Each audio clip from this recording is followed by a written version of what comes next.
Hello, and welcome to the Dorchester School District 2 Virtual Academy. If you're watching this video, you have been accepted to the Virtual Academy, and we're expecting to have a great year. I'm going to share some information with you in this video to give you a brief orientation of the Virtual Academy, what to expect this year, as well as the structure and how your child's learning environment will look virtually. To start out with, I'm Greg Harrison. I'm the Virtual Academy Director, and I look forward to working with each of our schools and with our families to make this a successful year for our students as well as our families and teachers. The vision of Dorchester District 2.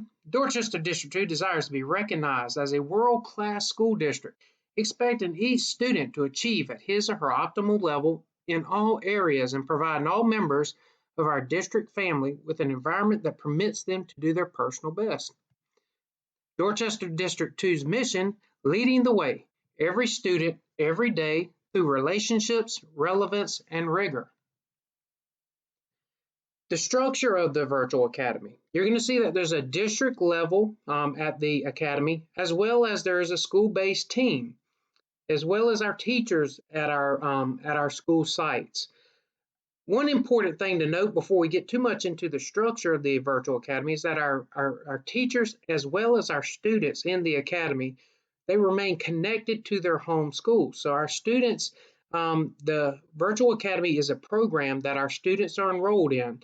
So those students are still connected back at their home school, even though their learning environment is done virtually with teachers from their home school. The district setup starts at the top with me. It's the district director. And again, my name is Greg Harrison, and looking forward to working with everyone this school year. My secretary, many of you have dealt with, talked to, emailed in one capacity or another as you've applied and or signed your parent contract agreement to be accepted into the Virtual Academy. And that is Miss Sue Stempert. So that is our district secretary. We also have a district technology team, and we will be working as well with Canty to make sure that our technology needs are met for our students who are working virtually.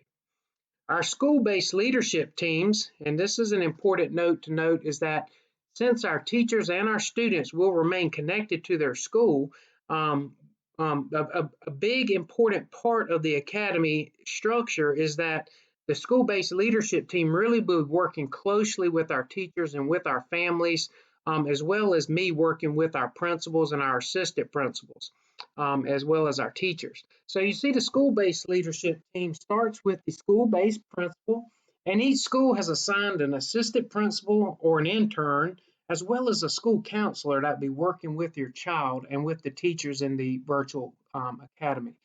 If you have any questions or concerns really related to the school or to the instruction or program of the Virtual Academy, we do ask that you start with your school-based leadership team. And if you still have questions that can't be answered by the school-based leadership team, keep in mind that I am here as the district director to work with you to get answers to all of your questions and concerns. And then we have our teachers that are teaching in our virtual academy, making the backbone of the academy successful. Are the teachers in the trenches with your student each and every day, instructing virtually. You can find a list of who your school-based team is on our school website. If you click on the Virtual Academy, you'll see the school-based leadership team tab on our district website. So if you click on that, you'll see the principal that's listed for your school. You'll also see the name of the assistant principal or intern that will be the point of contact for your school listed, as well as their school counselor that will be working with your student to make this a successful year. Curriculum and instruction. Students, as I said, are connected and still part of their home school. And they will be connected, and we tried to do as best of a job as we could to make sure that our teachers were teaching students from their school. So your student will be in a class with a teacher from their home school. They will just be teaching and instructing virtually. So students are assigned to their home school's virtual teachers. There may be cases in order to make a class make in the schedule, we had to take students from other schools and maybe a teacher from another school to make a district virtual class. but that will be a rare occasion that that happens. But we just wanted to let you know that that could happen. It is a possibility as we're making sure that we serve our students and we give our students the classes that they need to take, that they want to take, and to provide our course offerings and make sure that we can meet the needs of all of our students. We had to get very creative with our schedule, but our goal was to make sure that the homeschool virtual teachers were teaching the kids from that school. With the rare occasion, we may have to have a district team. So that is the setup for our students. Our students are in the virtual academy are going to be learning 100% online all year long. They will have daily lessons with teachers virtually, and we'll look at some examples of what a on daily schedule for a student will look like in just a second. Our teachers will be teaching grade level South Carolina standards and following the Dorchester 2 curriculum and pacing guides. And students in the academy will follow a daily schedule with lessons with their teacher. So their schedule is going to look very familiar. When you look at it here in just a second, you're going to see the schedule looks very familiar to what a student would follow if they were in one of our brick and mortar face-to-face high schools or middle schools or elementary schools. That's because our virtual students are following the exact same schedule, the exact same calendar as all of our other students. The only difference is they're learning in a virtual environment. Some of our learning partners, and these are resources that our teachers can use in the virtual environment. We use these resources also in our face-to-face environment, so your student may be familiar with some of these resources that we use. Adminum, Apex, Virtual SC, really for our high school students, Calvert Learning, really in Waterford for our elementary school students. But again, just some resources that you may hear the name of these online resources being used with your student as additional resources in addition to the face-to-face time that your child has with their teacher. Elementary learning opportunities. You can see all the opportunities that we're offering our elementary students: reading, writing, math, science, social studies, art, music, PE, health and wellness, as well as social and emotional learning. So what does a daily schedule look like for an elementary student? And this is a sample schedule. It's going to look very familiar to what your child would see if they were in a face-to-face classroom with a teacher. So at 7:15 to 7:45, they're going to check in with their classroom teacher. Attendance will be taken. Some social emotional learning activities will take place, and basically a morning virtual meeting with their teacher. Then they're going to move into possibly, and I say possibly because this is just a sample, could be reading, could be math. You see that we have brain breaks, we have movement time for students, restroom break time for students built in, math, science, social studies, as well as you'll see recess is built in, lunch, a time for students to take a break in the middle of the day, and then come back and finish off their day. In this example, our student has their fine arts and electives toward the end of the day with music, art, PE, and health. Now, when will you know who your student's teacher is? And when will you know what your schedule looks like? You will be getting a schedule from your home school. And again, that school-based leadership team that's going to be working with the teachers, working with the students, will be sending out information on the schedule as well as who your child's teacher is very soon. So be on the lookout for those pieces of information. Middle school learning opportunities. You see, we're offering all of the typical classes and opportunities that we'd offer our face-to-face students in the brick and mortar setting. We're doing the same thing in the virtual setting. So our language arts, math, both core and GT, science, social studies, both core and GT, fine and performing arts, social emotional learning, our CAPE classes, as well as our related arts. An example of what a middle school student's day will look like. The same hours that a face-to-face brick and mortar student would have from 8:30 until 3. And middle school students will take 6 courses each day. So you'll have first period, second period. They will check in with their teacher, very similar to what we saw with the elementary. There'll be a check-in, attendance, and then the lesson for that day will be conducted by that teacher. And then they will have a break in between classes so that students can use the restroom, students can get something to drink, they can stretch, they're not looking at the computer the entire time. And so this is a typical middle school sample schedule of 6 classes for our virtual students. You'll see also we have lunch built in for our middle school students, as well as teachers will have office hours where students need extra help or independent work time. They can work with their teacher by appointment to get extra time in the morning or during that advisory time or lunch, also some time to check in with their teachers. Our high school opportunities, again, we did everything possible that we could to make sure that we could meet the needs of our students and fill the requests that students had for courses back when they filled out their course request. English, math, science, social studies, CATE, fine performing arts, other electives, world languages, social emotional learning, AP courses to the best that we could to make a class make so that we could offer that to our students. Then we provided those opportunities. What does a sample schedule look like for a high school student? Again, this is going to be very familiar. If you were to attend face-to-face, your schedule would look exactly like this, starting at 9:30 and ending at 4. Students will focus on 4 courses each day. So first block, second block, they'll very similar to the elementary and middle school. They're going to check in with their teacher. The teacher will lead the lesson. It could be direct instruction. It could be group instruction. It could be small group instruction. It could be independent learning time using one of our learning partners that we looked at earlier. But you'll see 4 classes.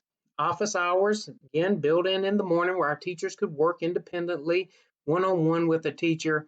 Students in the high school also have a break between class for the same reasons of using the restroom, those types of things, stretching their legs. And then ILT, which is lunch and individualized learning time, is also built into our virtual student schedule so that they can go back for help in classes and schedule appointments with teachers in order to be successful in the learning environment. And again, your middle school and your high school leadership teams will be communicating out to families who their teachers are as well as their schedule. The only difference is this will be a virtual schedule, so be on the lookout from your schools for those schedules that will be coming out very soon. Learning coach. All right, and this part is exciting because this is the role of our parents or our legal guardians. We are choosing in the academy to call our parents learning coaches, and we know that our students are at home. We know that they're going to need a little extra support, a little extra guidance. So that's where the role of the learning coach comes in. And a learning coach is typically a child's legal guardian. Learning coaches, what they do, and this is what a parent typically does, is provide, that academic support if a student is struggling or need a little assistance, being able to be there to help support with homework activities, motivating students, and also guidance throughout the school year to help your child be successful so that we're working as a team. The learning coach or our families are going to ensure the child is on track with assignments and coursework. Ensure that the student is attending live classes and completing a work. So making sure that students are able to log in, that they are logging in. Daily attendance will be taken for their classes. So students are going to have to sign in and they'll have to make sure that they're present for their classes. The same attendance laws that our regular brick and mortar face-to-face students have, our virtual academy students will have those same attendance laws and guidelines will basically be in place for the virtual academy. So students who miss days, they'll need excuses, doctor's excuses, all that. Nothing has changed with attendance. So we will follow the same attendance policies. And we need our learning coaches to communicate directly with teachers and staff as needed. So two-way communication is going to be important to the success of our students and a big part of what we need our learning coaches or our parents to basically help out with our students. The level of involvement and the time commitment of the learning coach or the parent is going to vary depending on the age and level of and the independence of the child. So your child early on may need some help, may need some guidance, may need some extra support, and slowly you may start to give up some of that support, give up some of that structure as your child learns to become a virtual learner and they start to see success. Very similar to what you typically do with your children. So that is the role of our parents and some of the expectations, as we need our families to be partners in the educational process. That is true in the brick and mortar face-to-face setting. It's even more true in a virtual environment to help us all be successful and make sure that your student has a positive, successful year. We need your help. We know that we need to have you as a family partner in our plan. Your student devices, if you have not, and I know that many of you have already received information and you've picked up your device, the school leadership based team is going to be communicating out with our families about leap days as well as about information of when to pick up your student's device. And that information will be coming from the schools. That is a top priority. It's going to be hard to learn virtually without that device.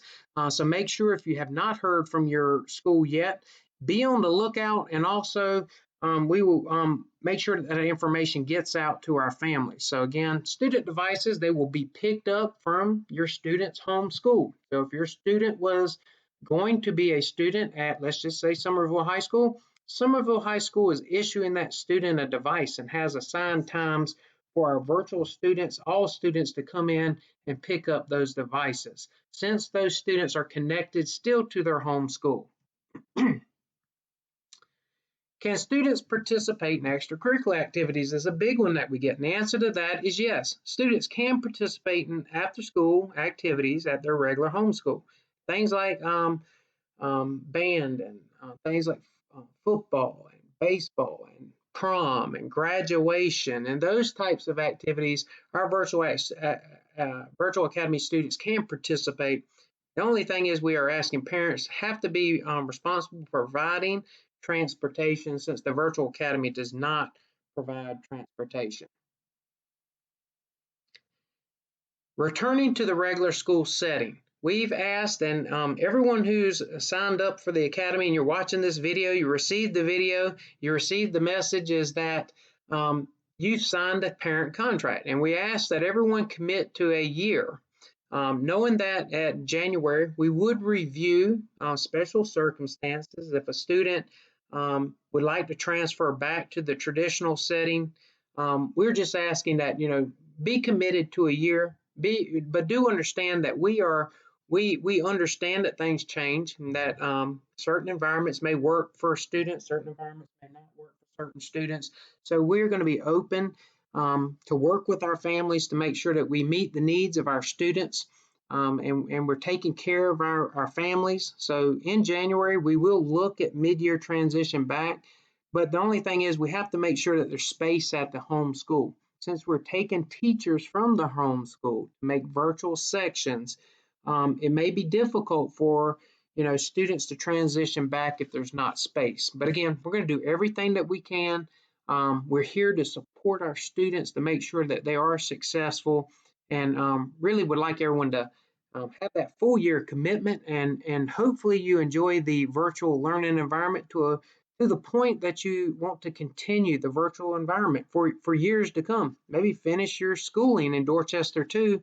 You may finish virtually and still graduate with your homeschool at graduation. So we hope that our students enjoy this year and that they don't want to transition back, but we do understand that it may not be a perfect fit for some families, and you're trying it out. It may not be a perfect fit for some students, and we want all our students to be successful. So that is something that we will look at, but we cannot guarantee until we get to January, where we can have those conversations with our schools to make sure that we can transition a student back to the homeschool if it's appropriate. And in Dorchester too, and I hope this presentation has really been student first, and you've heard me talk about meeting the needs of our students, because our core values in Dorchester too, students come first and our children come first in our district.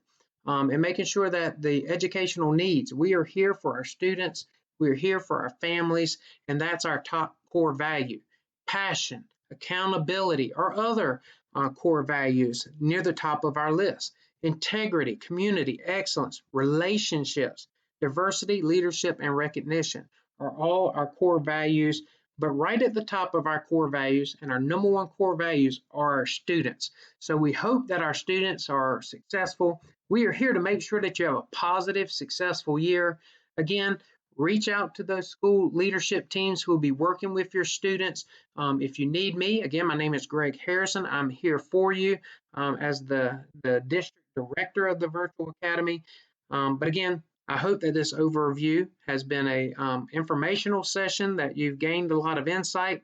I would encourage you to be on the lookout for those pieces of information that your school will be sending out about Leap Week, devices, as well as your student schedule. Those will all be coming from your home school. But again, welcome, congratulations. We're excited to have you as part of our virtual academy and looking forward to a successful year.